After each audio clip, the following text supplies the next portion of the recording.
Clínica de Oftalmología San Diego.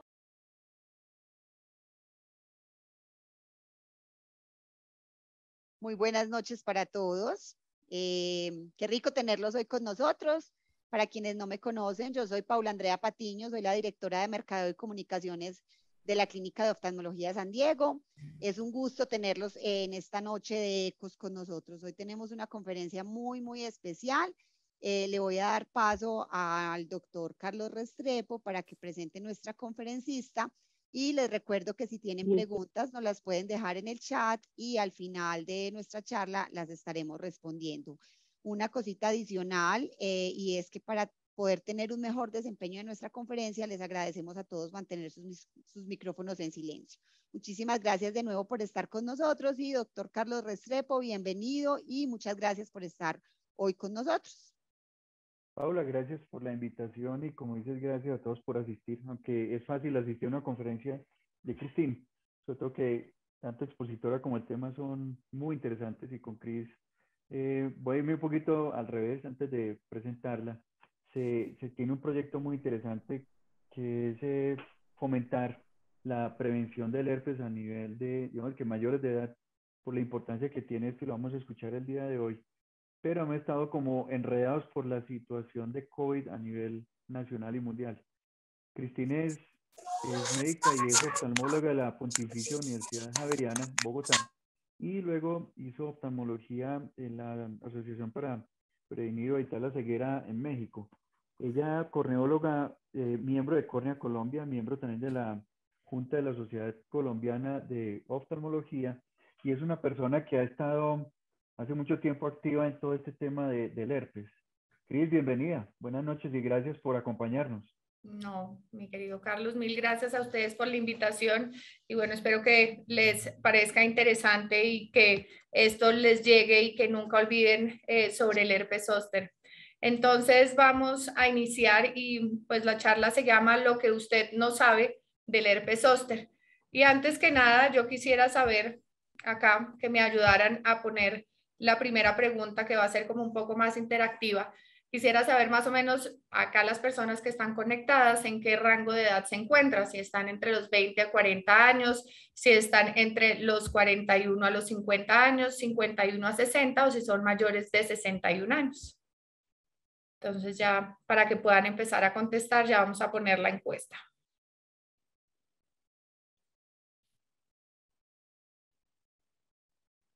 Entonces ya pueden empezar a contestar, ahí les vamos a dar un tiempo para que puedan contestarlo.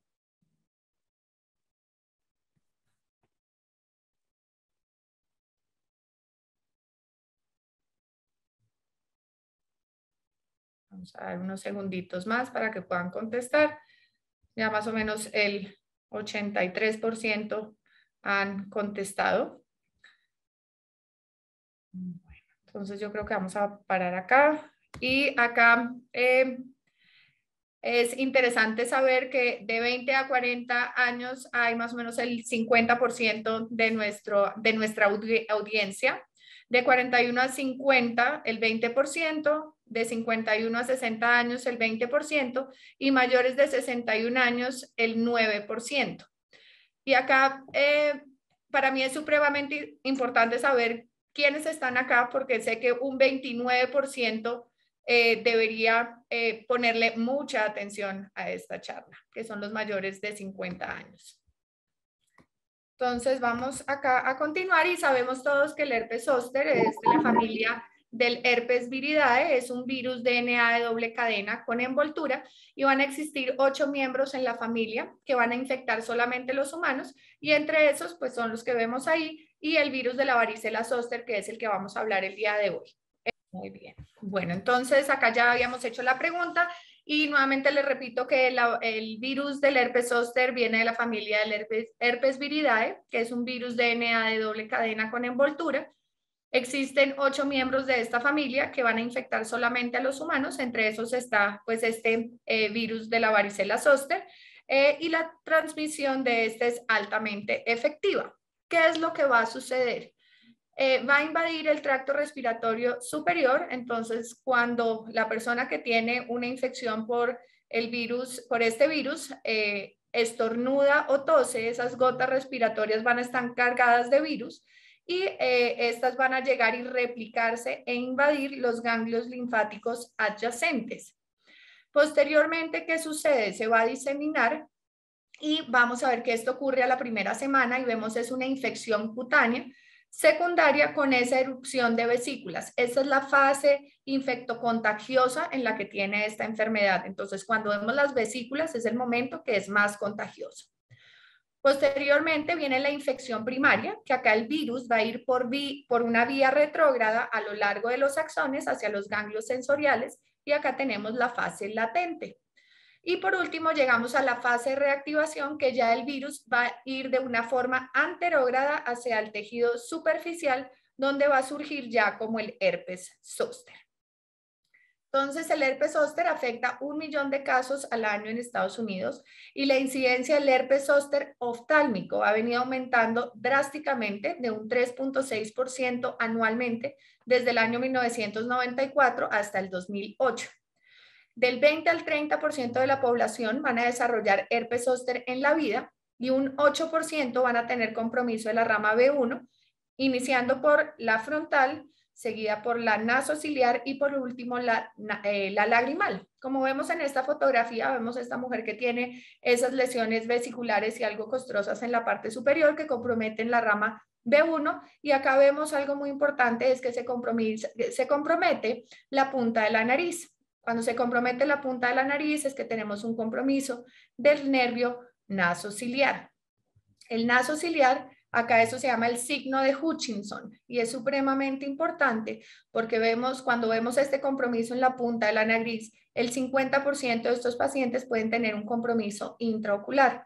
¿Por qué? Porque el nervio nasociliar no solamente va a inervar la nariz, sino que también va a inervar la córnea y el cuerpo ciliar. Por lo tanto, por eso hay compromiso intraocular.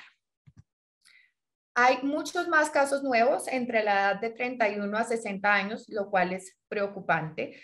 Y no se sabe cuál es el motivo por el cual es más frecuente en mujeres y en mujeres de raza blanca. Acá estamos viendo otra imagen también del compromiso de B1 con signo de Hutchinson y vemos pues una hiperemia importante en el ojo de la paciente. ¿Qué es lo que sucede? Entonces, el virus de la varicela zóster en niños es la varicela.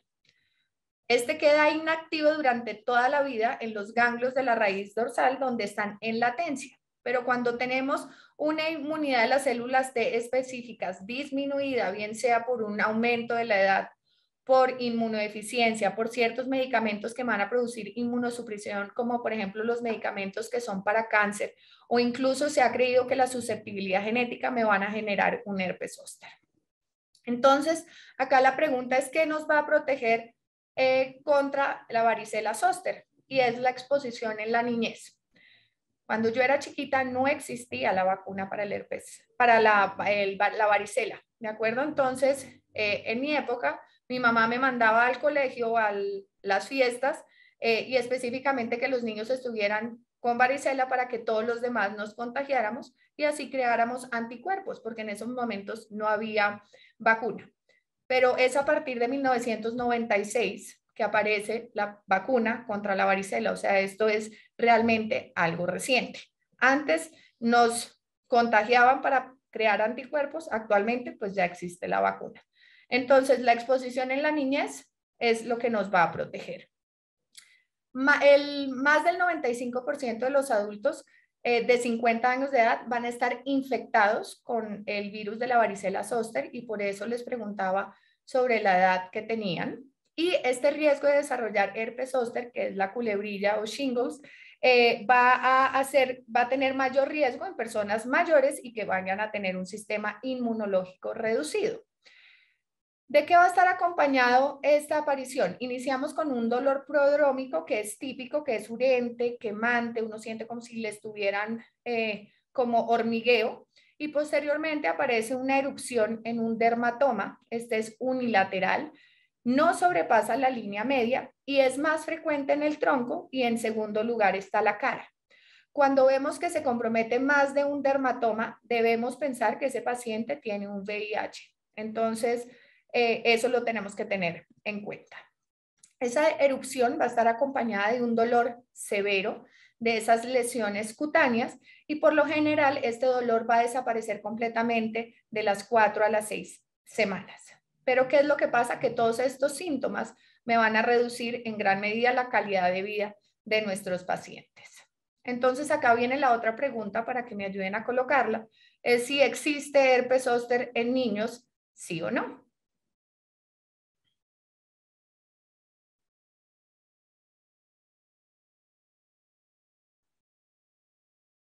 Entonces ahí está para que empiecen a contestar.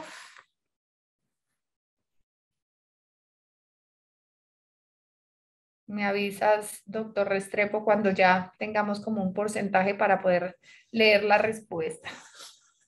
Tenemos como 65, somos 105, o sea que más del 60% respondido.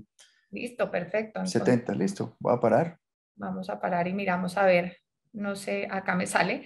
Entonces, el 64% me contesta que sí existe el herpes zóster en niños, el 25% me dice que no y un 12% me contesta que no lo sabe. Listo. Entonces, la respuesta a la pregunta es sí, sí existe herpes zóster en niños. Es extremadamente raro, ya que esto es una patología que se ve más en adultos. Y acá estamos viendo estas 3 fotografías donde vemos esta niña que tiene compromiso de la rama B1 con compromiso nasociliar con un edema palpebral importante, esas vesículas. Y ya en la segunda fotografía vemos cómo toda esa área inflamatoria, incluso el cachete está inflamado y tiene ya las vesículas pasaron a ser costras, que recordemos que ese es el momento en que no es infecto contagioso.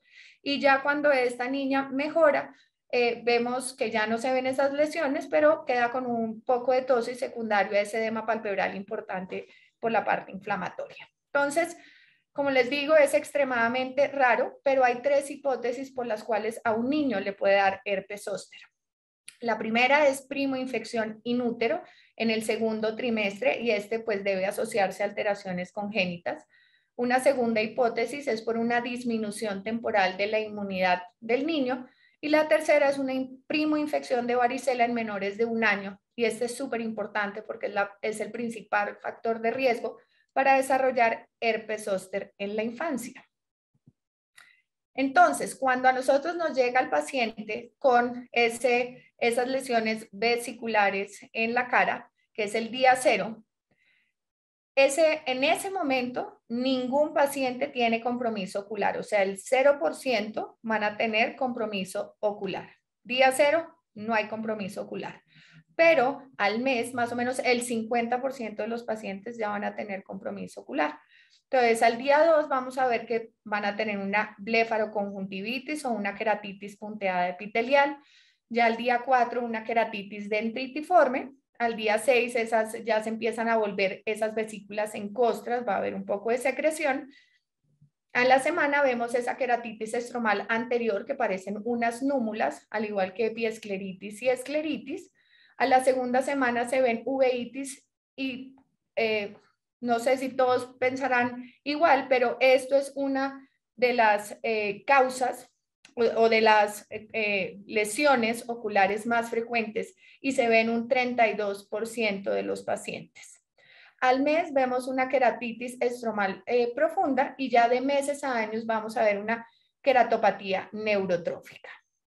Entonces, cuando nos llega a nuestra consulta un paciente que no nos dice que tiene o que tuvo herpes zóster, debemos tener ciertas cosas que debemos ver al examen físico que nos hace sospechar en herpes zóster. ¿Y qué es eso? Es la transiluminación iridiana difusa, que tengan estos precipitados retroqueráticos que son inferiores y son pigmentados, van a tener elevación de la presión intraocular, lo cual es por una trabeculitis y todo esto es unilateral. Entonces, cuando vemos esto unilateral, ahí mismo debemos sospechar en herpes zóster.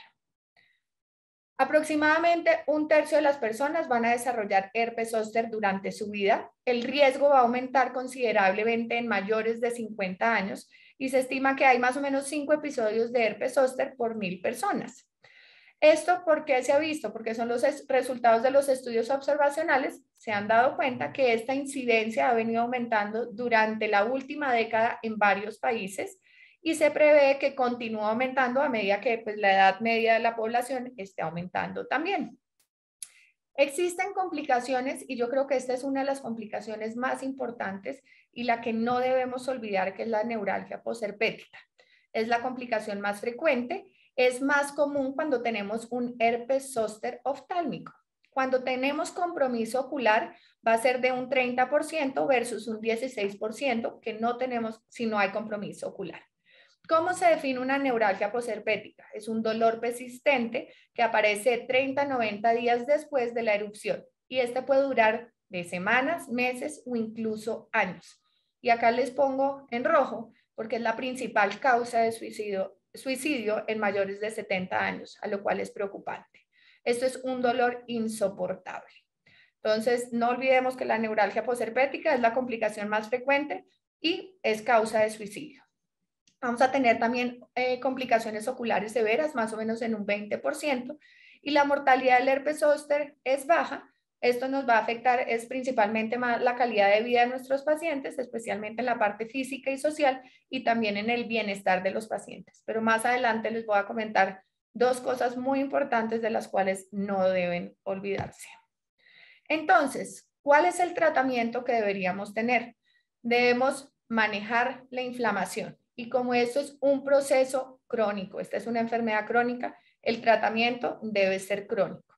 Por lo tanto, debemos dejar corticoides por un periodo largo de tiempo, no por semanas, sino incluso meses, y pues debemos estar vigilando no solamente la presión intraocular, sino pues todas las complicaciones que nos puede traer el uso y el abuso de los corticosteroides. Esos nervios que van a estar alterados van a volver a aparecer tiempo después y definitivamente las recurrencias van a ocurrir y la frecuencia va a aumentar con el tiempo. Entonces existen las opciones de tratamiento que son los antivirales que nosotros utilizamos, el aciclovir, deben ser 800 miligramos 5 veces al día por una semana y este debe ser iniciado en las primeras 72 horas para poder combatir todas las complicaciones y controlar la parte de la enfermedad. Se han hablado de analgésicos, incluso hasta utilizar opioides y acá es importante hablar no solamente con medicina interna, con clínica del dolor de medicina interna, sino también de anestesia porque como les explicaba es un dolor insoportable. Al igual que antidepresivos se han utilizado la amitriptilina, pero esta se ha visto que no disminuye mucho el dolor por la neuralgia posherpética. Entonces esto tiene un alivio sintomático parcial, tiene una protección limitada contra el desarrollo de esta neuralgia posherpética y contra otras complicaciones. Entonces el SET se pregunta que cuál es el tratamiento a largo plazo antiviral recomendado y desgraciadamente no se sabe hasta el momento. Entonces ese tratamiento que se está dando de los antivirales y los analgésicos es como si estuviéramos poniendo unos paños de agua tibia como para controlar un poco la enfermedad, pero el tratamiento efectivo no se sabe. Entonces acá quisiera preguntarles si ustedes saben si existe o no vacuna para el herpes zóster. Entonces sí, no o no lo sé, para que por favor contesten.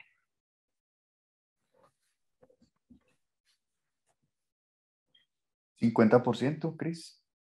Me parece perfecto. A ver. 60%. Sigue subiendo, maravilloso. Sí.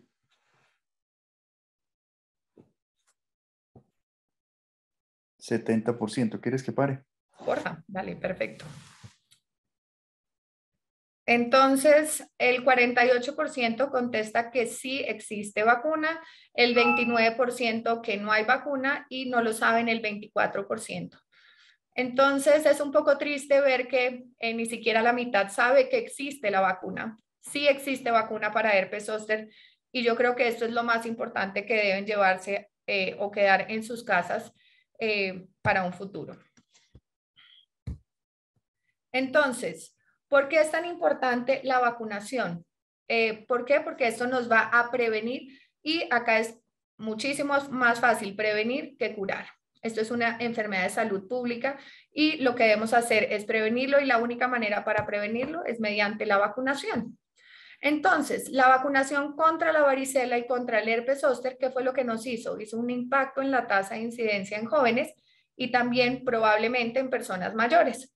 Como les había dicho anteriormente, en 1996 es cuando comenzó la vacuna contra la varicela. Se habla de la primera, pues del primer momento de vacuna en 1952, con un doctor japonés que ve que uno de sus hijos tiene varicela y empieza a desarrollar la vacuna. Pero hasta 1995 es aprobada por la FDA esta vacuna y pues empieza a utilizar ya en el 96. Se consideró que era mucho más efectiva después del régimen de las 2 dosis y esto aparece a partir del 2006, o sea que en realidad no es muy lejos el régimen de estas 2 vacunas. La primera vacuna se debe poner de los 12 a los 15 meses del niño y la segunda vacuna de los 2 a los 4 años. Los niños vacunados contra la varicela se ha visto que tienen una tasa más baja de desarrollar herpes zóster. Entonces, el Comité Asesor sobre Prácticas de Inmunización habla que la vacunación nos va a reducir el riesgo de contraer herpes zóster y al igual que la neuralgia posherpética. Entonces, el estudio de prevención de herpes zóster, que fue realizado en más de 38,000 personas mayores de 60 años, demostró que el uso de la vacuna reducía el riesgo del herpes zóster en un 51.3%, la incidencia de una neuralgia posherpética en un 66.5%, pero desgraciadamente se empezó a ver que esa eficacia empezó a disminuir con el tiempo hasta el punto en que podía quedar en 0. Entonces, desde el 2006, la población en riesgo que ha recibido la vacuna es solamente un 31%. Esto es algo que nos debería llamar la atención porque es un porcentaje muy bajo.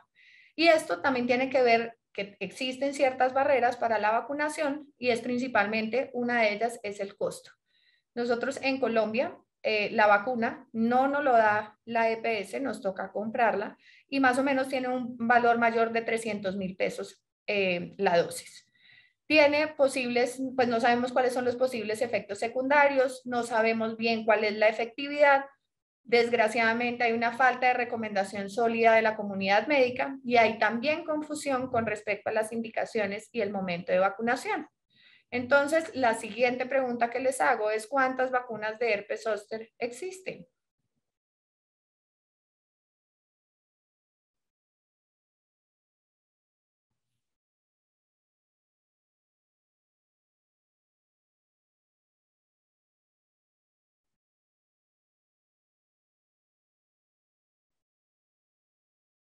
Entonces, 1, 2 o 3. 60%.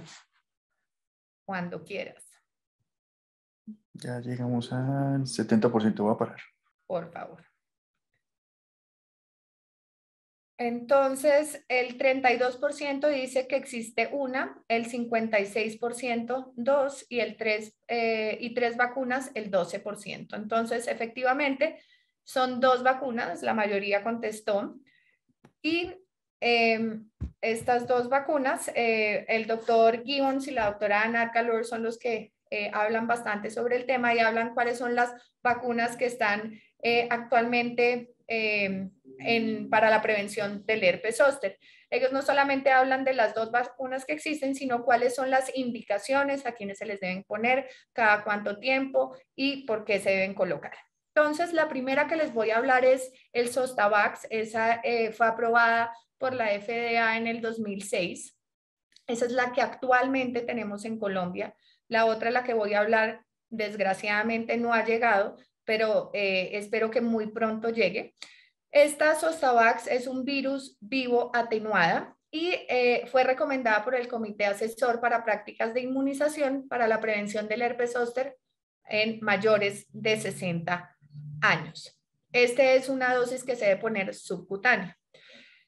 La doctora Cohen hace una encuesta en 138 médicos en Estados Unidos sobre el Zostavax, que es este virus vivo atenuado aprobado por la FDA en el 2006 y esta fue un objeto de una campaña de concientización muy grande que fue más o menos de casi una década para poderle enseñar no solamente a los médicos sino también a los pacientes que existía y la importancia del uso de la vacuna. Pero desgraciadamente el 35% consideraron que la vacuna era una prioridad clínica y esto es completamente preocupante. Por lo tanto, el uso de la vacuna es escasa y si esto sucede en un país como Estados Unidos, pues no quiero imaginarme cómo estamos acá en Colombia. Nuestra forma de concientización es bastante baja. Entonces, el Zostavax tiene limitaciones y, como les había dicho anteriormente, con el tiempo la vacuna va perdiendo su efectividad. Iniciamos con un 51% y se ha visto que baja hasta 1%, y ya después de 8 años de haber puesto la vacuna, quedan con 0% de protección. Por lo tanto, que si hay alguno acá que ya tenga puesta Zostavax y lleve más de 8 años, es el momento de volverse a vacunar. Si llega la otra, se puede vacunar sin ningún problema. Este está completamente contraindicado en mujeres embarazadas, pacientes con inmunodeficiencia primaria y adquirida y que tengan alergia a la neomicina y a la gelatina. La segunda vacuna es el Shingrix, que fue aprobada por la FDA en el 2017. Es una vacuna recombinante adyuvante no viva. Son 2 dosis en personas mayores de 50 años. Recordemos que Zostavax es para mayores de 60, esta es para mayores de 50. Y acá lo que se utiliza es una glicoproteína E con un sistema adyuvante que es el AS01B, que eso lo que hace es mejorar la respuesta inmunológica al antígeno. Y acá la efectividad es mucho más alta que la del Zostavax, que es del 97.2%.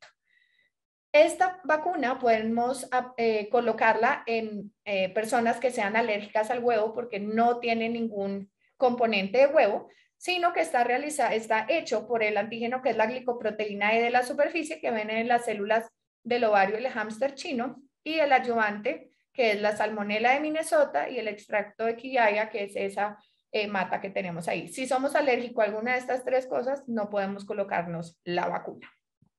Entonces vamos a hacer acá un poco el cuadro comparativo para que lo recuerden, que el Zostavax, el tipo de vacuna, es un virus vivo atenuado, por lo tanto no podemos ponerlo en inmunocomprometidos ni en mujeres embarazadas. Y el Shingrix es una vacuna recombinante adyuvante no viva que tiene un antígeno y un adyuvante.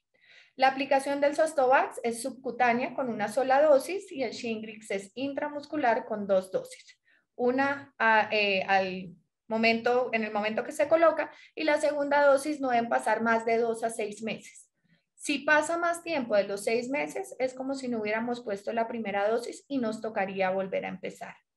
La reducción del riesgo del herpes zóster con el Zostavax empieza con un 51%, que va disminuyendo a un 21.1% hasta el 0% después de 8 años de haberse sido aplicada esta vacuna. Mientras que el Shingrix, el riesgo de herpes zóster es de un 97%, el cual es supremamente alto.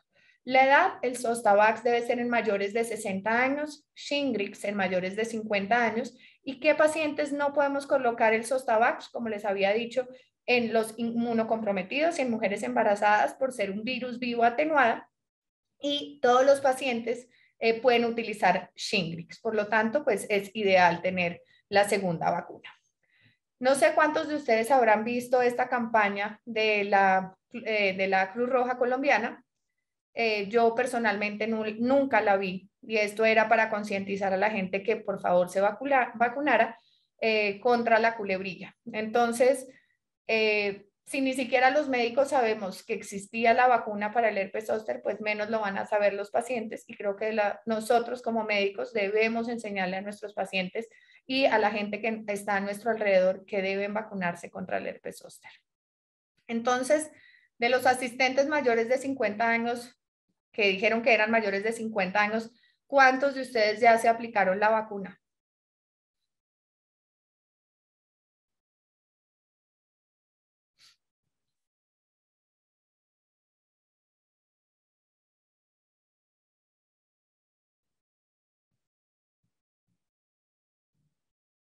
¿Cuántos han contestado, Carlitos?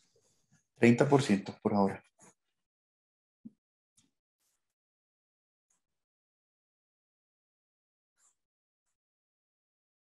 ¿Sigue aumentando? 40%. 40% han respondido, obviamente. Así que Listo. invitamos a todos a Está responder. bien. No todos pueden responder, tienen que ser los mayores de 50, saber si sí o si no. ¿Cierto? Dale, Voy a parar entonces. por favor. Entonces, les voy a dar muchos motivos para cual salgan a vacunarse. El 87%.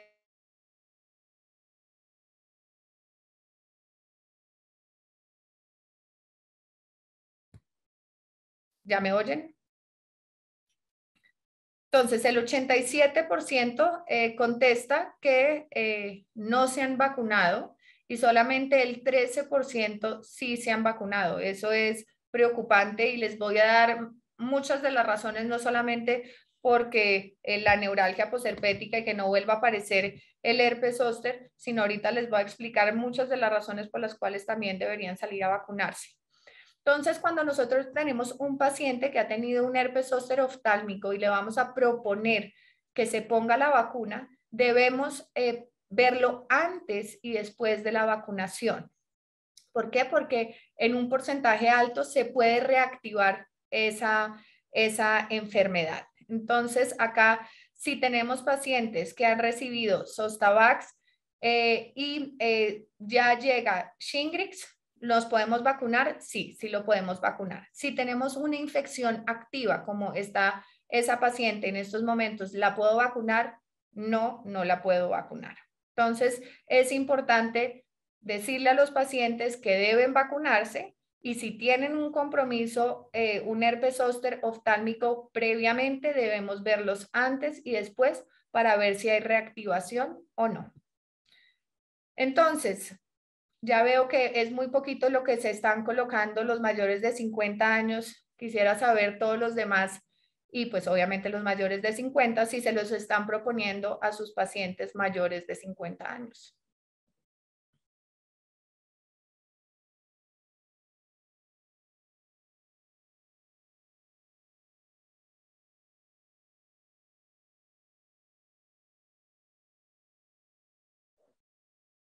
¿50% ya, Cris?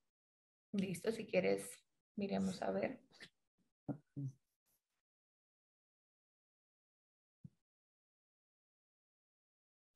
Entonces, preocupante, un 88% no se lo está proponiendo a los pacientes y un 12% sí se lo está proponiendo. Entonces, algo que yo les digo es, piensen como si esa persona que ustedes tienen ahí al frente es parte de su familia. Y yo creo que todos pensaríamos en que es supremamente importante que se lo coloquen. Uno quisiera que sus papás tengan la vacuna pues para evitar todas las complicaciones que trae. Entonces, cuando vean pacientes mayores de 50 años, preguntarles que si tienen puesta la vacuna y si no la tienen puesta, las razones por las cuales deberían ponérsela. Entonces, voy a darles más razones para que se vacunen. Entonces, la principal es que existe la neuralgia posherpética, es la principal causa de suicidio en mayores de 70 años.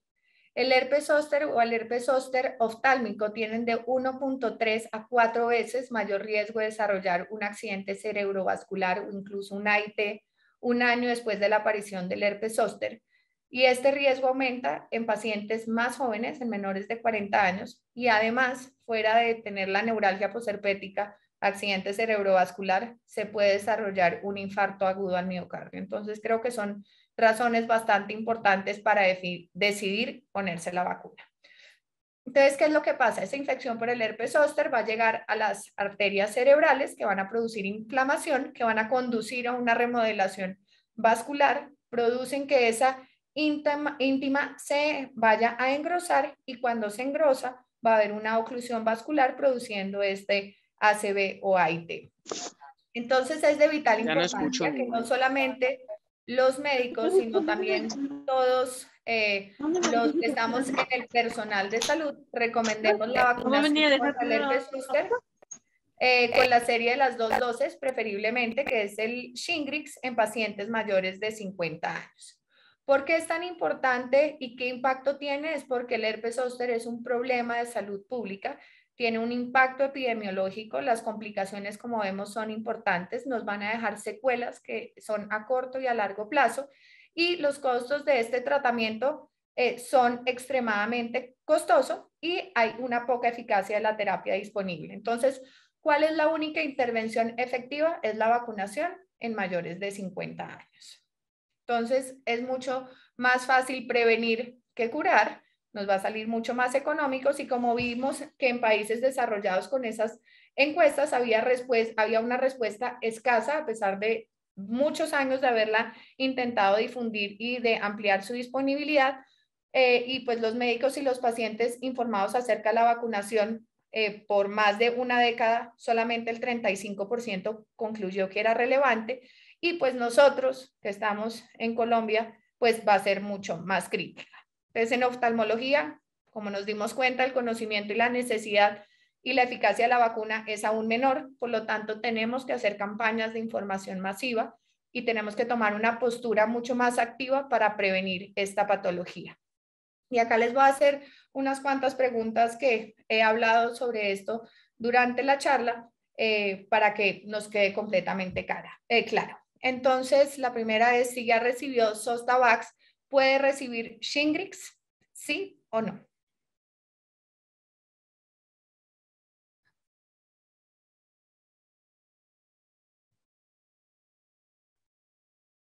¿50% ya respondieron? Si quieres, esperamos Voy a al parar siguiente. entonces. Listo. Listo. Bueno, 60% casi. Entonces, el 82% contesta que sí, el 18% contesta que no. La respuesta es sí. Si ya recibimos Zostavax, ¿podemos recibir Shingrix? La respuesta es sí. La siguiente pregunta, si usted tuvo herpes zóster, ¿se puede vacunar?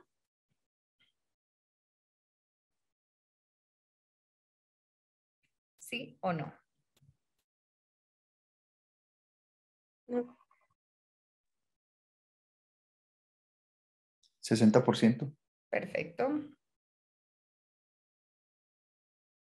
Entonces el 91% contesta que sí, el 9% contesta que no. Entonces, efectivamente, si yo tuve herpes zóster, ¿me puedo vacunar? La respuesta es sí. Si tengo inmunosupresión, ¿me puedo recibir la vacuna de Shingrix? Shingrix, pónganle atención, Shingrix. Con inmunosupresión, ¿me puedo vacunar?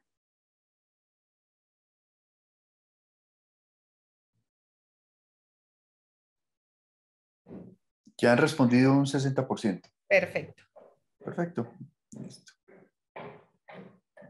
Entonces, el 53% contesta que no y el 47% contesta que sí.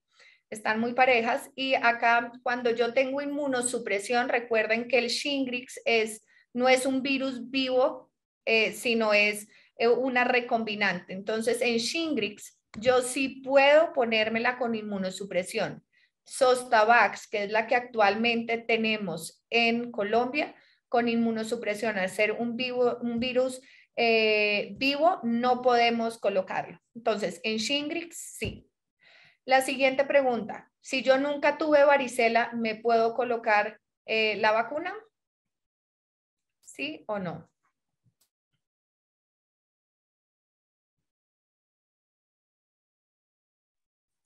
¿60%? Perfecto. Entonces, el 99% contesta que sí, el 1% no. Efectivamente, si yo nunca tuve varicela, ¿puedo recibir la vacuna? La respuesta es sí, sí puedo recibir la vacuna. Y si está con enfermedad activa, ¿puede vacunarse?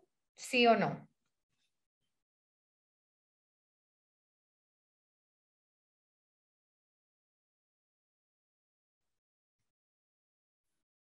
¿60% otra vez? Perfecto. Entonces, el 85%, muy bien, los felicito, contestaron que no. El 15% contestaron que sí. Entonces, si tenemos enfermedad activa, no podemos vacunarnos o no podemos decirle a nuestra paciente que se aplique la vacuna. Listo, ya podemos cerrarla. Entonces, ¿cuáles son los puntos claves? Recordar que la vacunación puede ser la clave para prevenir la enfermedad y posibles complicaciones, como vimos la neuralgia posherpética, que es la principal causa de suicidio en mayores de 70 años, el accidente cerebrovascular en pacientes con o sin herpes zóster oftálmico de 1.3 a 4 veces mayor riesgo de desarrollarlo, y en pacientes jóvenes desarrollar infarto agudo al miocardio. Existen 2 vacunas que son disponibles comercialmente para la prevención del herpes zóster. Está la Zostavax y el Shingrix. La única que tenemos en Colombia, Zostavax, es una sola dosis subcutánea, mayores de 60 años. Shingrix, mayores de 50 años, 2 dosis intramuscular. Primera dosis y segunda dosis de los 2 a los 6 meses. Si no se pone esa vacuna, la segunda vacuna después, o sea, entre ese periodo, es como si no hubiéramos puesto nada. Shingrix, sabemos que es mucho más eficaz para prevenir cualquier manifestación de la enfermedad y sus complicaciones en un 97%. Y los Centros para el Control de Enfermedades recomiendan que todas las personas sanas mayores de 50 años deben someterse a la vacuna contra el herpes zóster. Los médicos debemos recomendar esta vacunación a todos los pacientes mayores de 50 años para prevenir todas estas complicaciones, no solamente pues la parte oftálmica, sino también aparte la parte sistémica. Y los oftalmólogos estamos en condiciones de ayudar a prevenir no solo un potencial cegador, sino también una enfermedad potencialmente fatal. Y quisiera saber cuántos de los asistentes conocen a este personaje.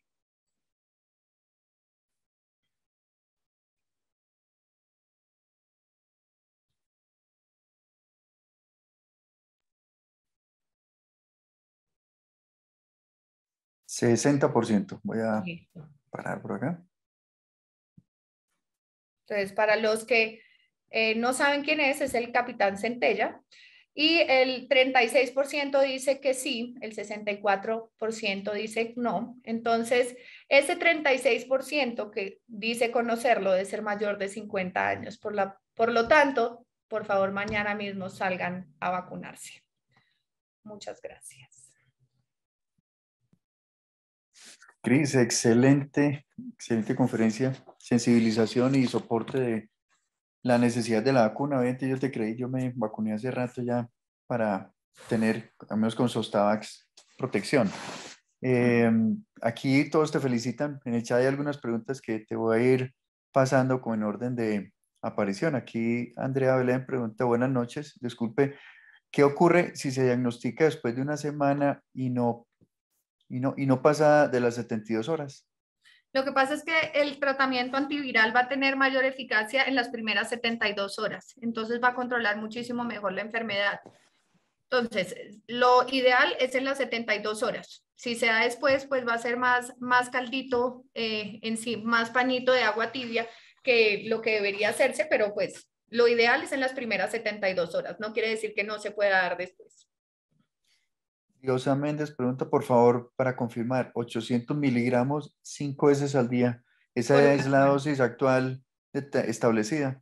Sí, señor. 800 de aciclovir 5 veces al día por una semana. Perfecto. Espérate aquí. Felicitaciones por todo lado, afortunadamente. Preguntaron sobre si queda grabada. Queda grabada. Compartí en el chat el canal de YouTube para que lo puedan tener acceso. Solamente se sube después de 3 o 5 días estas conferencias. Mercedes Santander dice, ¿en cualquier sector de la salud aplican la vacuna? Los están poniendo en sitios de vacunación. Yo siempre les digo a los pacientes que vayan a la Cruz Roja, que es el sitio donde más rápido se las colocan. Y decirle a los pacientes que no la cubre el seguro, que tienen que comprarla y que es costosa. Perfecto. Aquí la doctora Ángela Sierra pregunta, ¿cuándo un herpes zóster se considera una paraneoplasia? Uy, ahí sí me corcha. Tocaría mirar a ver porque cuando vemos que son más dermatomas comprometidos, ahí sí ya es algo de más que sería el VIH. Pero pues todos tenemos, vimos que es supremamente alto tener la posibilidad de tener un herpes zóster y en realidad de un 20 a 30%, eso es mucha gente. Y entre más larga tengamos nuestra vida, cada vez está aumentando el tiempo de vida, pues mayor probabilidad de tener herpes zóster. Entonces, pues toca mirar también las causas, si son pacientes más jóvenes también estudiar qué es lo que está pasando, pero pues, y los dermatomas, si son muchos. Igual cuando se presenta también habla de una baja en la defensa, entonces puede ser un presentador de una enfermedad paralela que hay que buscar, como estabas diciendo ahora. Sí. Aquí Ana María Mejía pregunta cómo podemos hacer la recomendación si solo se consigue en Colombia Zostavax. Pues por ahora que se empiecen a colocar Zostavax, es preferible que estén protegidos con un 53% a no tener absolutamente nada y pues que va bajando hasta un 21%. Si ya tiene más de 8 años de habérsela colocado, hay que volverle a decir que se la vuelvan a colocar. Y ya en el momento que lleguen, era lo que les decía, si tienen Zostavax, yo me la puse hace poco, digamos hace una semana, me puedo poner Shingrix, lo puedo hacer. Entonces, ya en el momento en que aparezca, prometo avisarles cuando llegue Shingrix para que lo puedan avisar y proponerle mejor esa a sus pacientes que el Zostavax. Adriana pregunta, ¿al cuánto tiempo de resuelto el herpes zóster se debe vacunar? Ya deben pasar meses porque por lo menos el primer mes que esté controlado. Perfecto, aquí puras felicitaciones, felicitaciones, felicitaciones, felicitaciones, felicitaciones. Menos mal. Yo también conozco a Centella, bueno. Sí. Felicitaciones. Si no tengo 60 años, ¿no me puedo vacunar con Zostavax? Pues en realidad conozco muchos que son mayores que están en los 50 y ya se lo pusieron. Yo Y me lo pues puse. vemos que los Regalo de 50 50 años años. es lo que proponen la parte de vacunaciones que sean mayores de 60 años en Zostavax. Pero pues si ya podemos empezar a colocarlo en 50, preferible. Incluso acá, como vieron, lo que pone la Cruz Roja Colombiana es que mayores de 50 años se lo coloquen. Y pues eso tendría que ver que es mayor el riesgo en mayores de 50 años. Entonces, si yo tuviera ya los 50, también iría a ponérmela.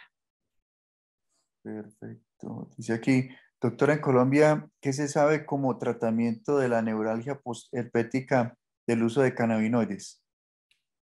No sé cómo lo estén manejando, seguramente debe funcionar en cierta medida, pero si están utilizando opioides y tampoco funciona, pues no creo que los cannabinoides nos ayuden tampoco mucho.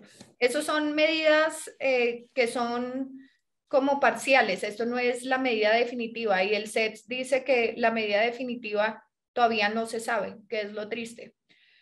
Y lo que más ayuda a prevenir todo esto pues sería la vacunación. Entonces, lo que me queda de tarea para mirar qué tanto están utilizando los cannabinoides los de clínica de dolor.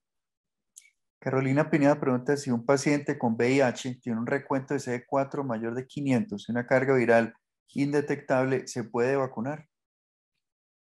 Yo me pondría más la Shingrix que la otra. No dejaría que me pasara nada. Juan Camilo Cadavid pregunta, doctora, muchas gracias por tan excelente charla. Tengo una pregunta. Si quiero aplicar a un paciente Shingrix en Estados Unidos, ¿es viable la aplicación para extranjeros de igual forma que fue posible la vacunación para COVID?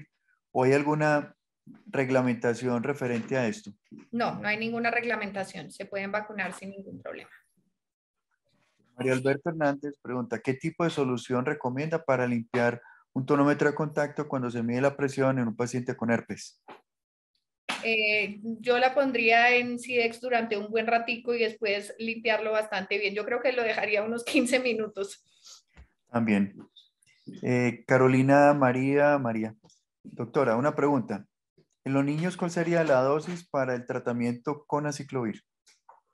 Eso tendríamos que preguntarle a los pediatras para que nos saquen de la duda cuál es el porcentaje, por lo que como es tan extremadamente raro, eso debería ser manejado exclusivamente por pediatría, no por oftalmología. Natalia Entonces, pregunta. deberíamos ir de la mano. Ok. Natalia pregunta, ¿y personas inmunosuprimidas menores de 50 años se recomienda vacunar? ¿Buscar la Shingrix? No, por eso tiene unas edades específicas que deben ser mayores de 60 y mayores de 50, pero pues entonces en este caso serían mayores de 60. Stephanie Noriega pregunta, buenas noches, ¿en qué medida es útil el uso de la ciclovir en ungüento? En este caso no te va a funcionar. Pues ayuda a secar un poco las costras más que otra cosa, pero nada más. Las vesículas, pero nada más. Perfecto. Preguntaron de nuevo que dónde se consigue Sostavax y recomendadas que en la Cruz Roja, ¿cierto? Cruz Roja Colombiana, sí. Aunque los sitios deberían tener, todos los sitios de vacunación deberían tenerlo, pero donde sé que siempre lo tienen es la Cruz Roja. Y Jessica Mosquera pregunta, ¿solo la varicela es la causa del herpes zóster y cuál es la causa primaria de la varicela? Pues la varicela, lo que pasa es que la varicela solamente da en niños, o sea, la varicela es el mismo virus, pero la varicela es en niños, varicela zóster es en adultos. Entonces, cuando queda latente en los ganglios de la raíz dorsal y se vuelven a activar en la forma adulta, pues en adultos es el herpes zóster. Como dije, había 3 formas para que pasaran en niños, que era por primoinfección, que estuvieran inútero, que les diera porque tenían una sensibilidad baja.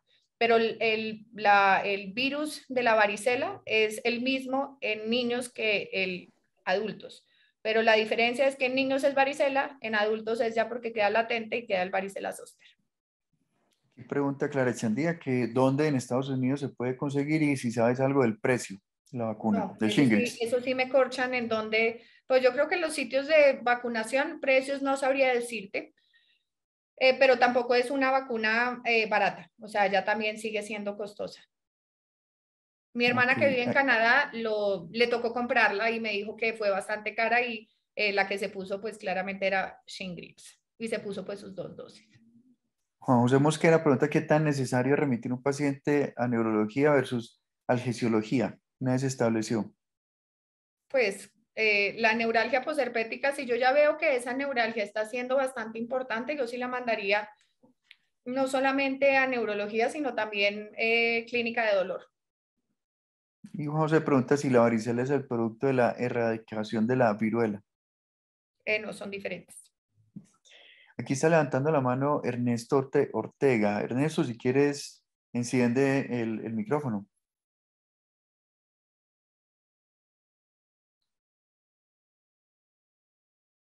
Mientras que se activa Ernesto, puras felicitaciones. Excelente y clara conferencia. Ernesto. No, no, realmente lo espiché sin querer, pero Tranquilo. muy agradecido por la charla. Fue realmente bastante clara y muy didáctica. Felicitaciones. Muchas gracias, doctor.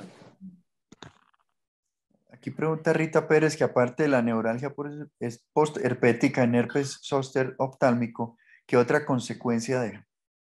Puede dejar complicaciones como vimos a nivel ocular, las retroiluminaciones difusas, que tengan las uveitis, como les dije, las uveitis en realidad es las cosas más frecuentes que suceden a nivel ocular, que ocurren un 32%. Entonces es bastante frecuente y no olvidar el signo de Hutchinson, que es cuando es el compromiso del nervio nasociliar, que estamos comprometiendo la punta de la nariz. Y ahora que estamos todos con tapabocas, a mí cada paciente que me llega con herpes zóster siempre le pido que se baje el tapabocas para poder mirar cómo tiene la nariz. Y como les digo, si tienen más del si tienen compromiso del nasociliar y tienen el signo de Hutchinson, el 50% van a tener compromiso ocular.